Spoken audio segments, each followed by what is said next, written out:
लाहौर टिक्का की शानदार कामयाबी के बाद अब नई branch Lahore tikka house, a name of taste। रुक करेंगे खुशाब का, जहां से रिपोर्ट कर रहे हैं बाबा मोहम्मद हमजा। खुशाब सरगोदा रोड करमाबाद पेट्रोलियम के करीब ट्रक ड्राइवर को नींद आ गई। ट्रक फुटपाथ पर चढ़कर उलट गया।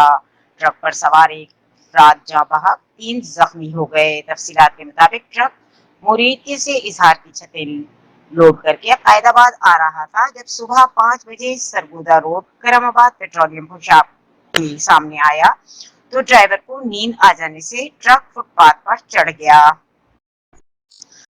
जिससे ट्रक पर सवार 6 अफराद मलबे के नीचे आ जाने से एक मौके पर जाँ बहक जबकि 5 अफराद जख्मी हो गए। खुशाब जाँ बहक जख्मियों की शिनाख्त मोहम्मद अकील साकिन मुरीद की मौके पर जाँ बहक हो गया, जब खालिद अली वल्द अमानत अली उम्र 32 साल, मुरीद के नसरुल्लाह वल्द हफीज उम्र 32 साल, टोबा टेक सिंह, तनवीर वल्द मुनीर, हुसैन मुरीद के, इमरान वल्द गुलाम हुसैन साकन बाहर डाखाना, फारूकाबाद शेखुपुरा, शाहिद अली वल्द अमानत अली साकन बाहर डाखाना फारूकाबाद शेखुपुरा शामिल हैं। जख्मी और लाश को डिस्ट्रिक्ट हेडक्वार्टर अस्पताल जोहराबाद मुंतकिल कर दिया गया।